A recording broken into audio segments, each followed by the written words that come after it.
Greetings everyone. Here we study about syndrome of inappropriate ADH secretion.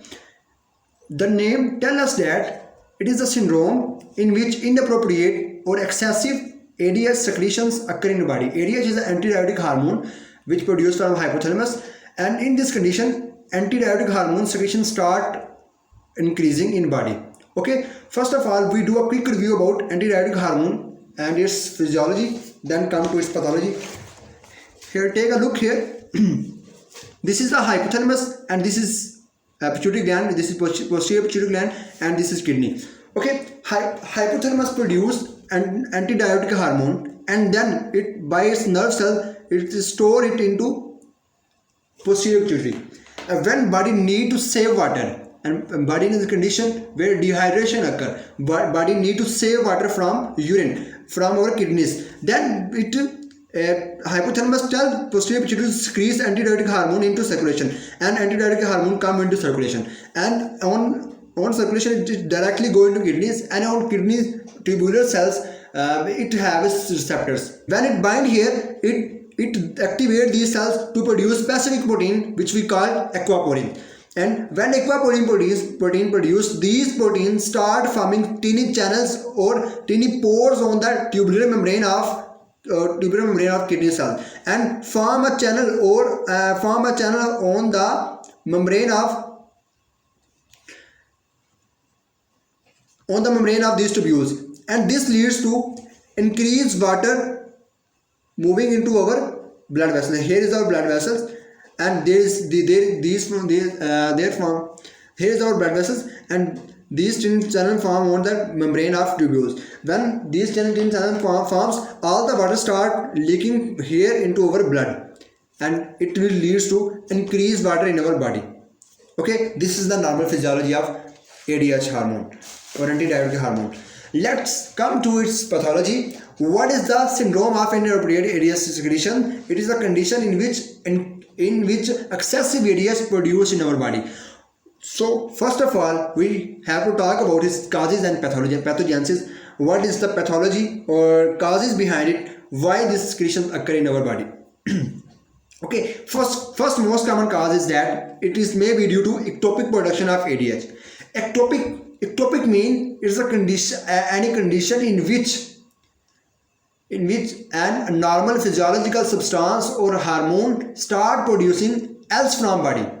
Okay, for example, ADH normally produced from hypothalamus. If it start producing else from another part of body, it will call ectopic production. Okay, some conditions we know that with some conditions we have some condition in which ectopic production of ADH occur. For example, a condition is a small cell carcinoma. Small cell carcinoma is a condition which occur in lungs, and in this condition small cell carcinoma cells start producing ADH in our circulation, abnormally start producing. This will lead to increased ADH in our body because hypothalamus also start secreting, and these cancerous cells also start secreting ADH in our circulation, which will lead to increased ADH in our body. First cause is that. Then second most common cause is CNS trauma due to any injury to central nervous system or brain, which will lead to alter the function of hypothalamus and do changing in regulation of hypothalamus ADH hormone secretions, antidiuretic hormone secretion, which will lead to increased ADH production maybe. And then the third most common cause is drugs. For example, a drug is cyclophosphamide, which is anti-cancer drug, and we use in cancerous patient. And this drug recorded that this drug can cause syndrome of inappropriate ADH secretion. How the exact mechanism behind it we don't know. We know that it may alter the normal processes of hypothalamus to regulate ADH secretion. For example, this drug do changes in hypothalamus directly and may lead to increased production of increased production of ADH from hypothalamus, which will come out as syndrome of inappropriate ADH secretion. Then this may occur. Then fourth most common cause is pulmonary infection. Some pulmonary infection recorded that they may cause syndrome of inappropriate. One of them is pneumonia. Okay, and pathogenesis behind this, it's also not clear until now. We know that it also may the cytokines produced in pneumonia may also do changes in hypothalamus, and which leads to increased production of ADH in our body. Okay, these are the some most common causes which occur, which can cause syndrome of inappropriate ADH secretion. Then let's come to sign and symptoms. What will the sign and symptoms in this patient, or clinical features in this patient? The clinical features will be on the base of retention of water, because the function of ADH is that it retain all the water from our urine into blood vessels. Okay, when ADH start increasing in our body, it will lead to increased water saving in our body, which will lead to increased retention of water. Okay, all the symptoms will come out due to this. First symptoms will appear is hyponatremia, and second symptom is low serum osmolality. What is this? Hyponatremia is a condition in which decreased sodium level occur in our body, and the second symptom is low serum osmolality. Osmolality means the concentration of solute in a solvent, in our blood, in our solvent. Here look, here I draw two blood vessels. One blood vessel is that which contain 500 ml of water and 300 ml of sodium and the electrolytes. When ADH secretion start increasing in the body, when ADH secretion start increasing in our body, this will lead to increase water in our body. Then solvent will come to 1000 ml and solutes remain 300 ml. When 1000 increase regard to solutes, then concentration of solutes regard to solvent start decreasing. Okay, when concentration of solute regard to solvent start decreasing, this we call low osmolality or low serum osmolality. In this way, low serum osmolality occur, and the concentration of sodium also start decreasing, because it's also an electrolyte and solute, and due to this hyponatremia also occur in this patient.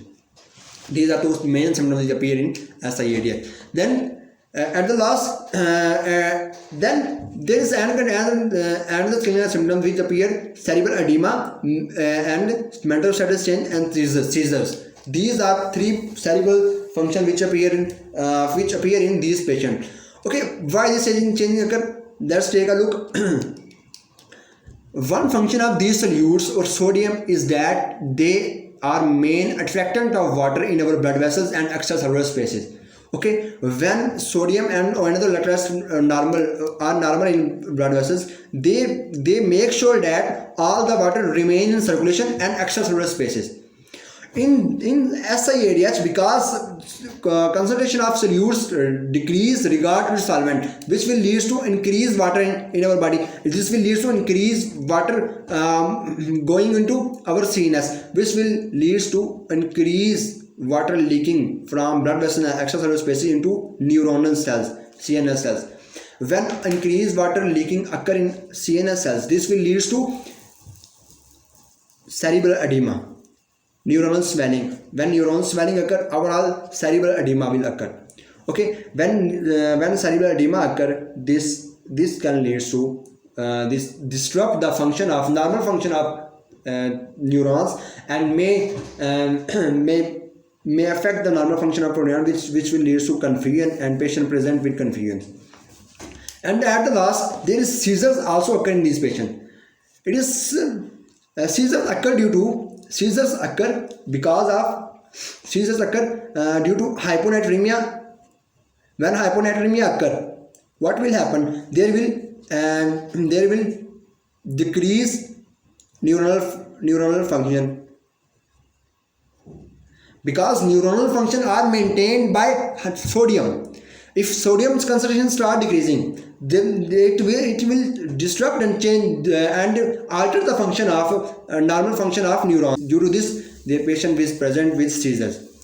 Then at the last, due to electrolyte disbalance, nausea and vomiting also occur, and fatigue and weakness also occur. Then come to its diagnosis. What will be the diagnosis of this patient? Diagnosis we can do by blood test and urine test. In both, we check osmolality of blood and osmolality of urine. Okay, the osmolality means concentration of solute in our solvent.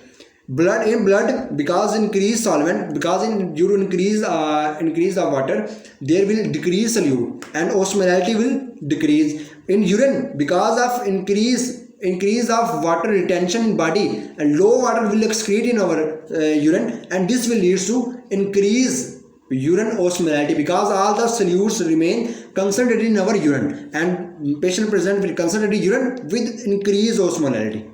Okay, then next we can take patient history. At the last we can do imaging tests like CT scan and MRI to check the another ectopic secretion of ADH, to check the another cancer in body which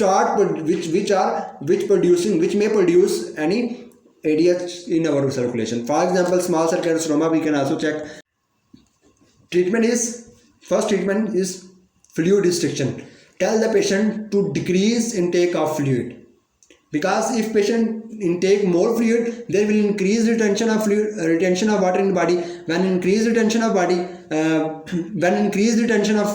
water occur in body, the symptoms will worse. Okay, then we can also give a drug which is demeclocycline. Demeclocycline is a drug, is an antibiotic, but it also have another function. It is antagonist of ADH. It do antagonist function, it do opposite function of ADH. It bind to the receptors of ADH in kidney and inhibit the binding of ADH to its receptors. When we give this drug to this patient, it will bind here and don't allow ADH to bind here, and which will lead to decrease ADH stimulation of water retention, and which will lead to decrease symptoms of SIADH or syndrome of inappropriate ADH secretion. Okay, then at the last we can also we can treat this by treating underlying cause. These are all about the syndrome of inappropriate ADH secretion. I hope it was helpful for you. If you find it helpful, then please do like and subscribe. Thank you for your attention.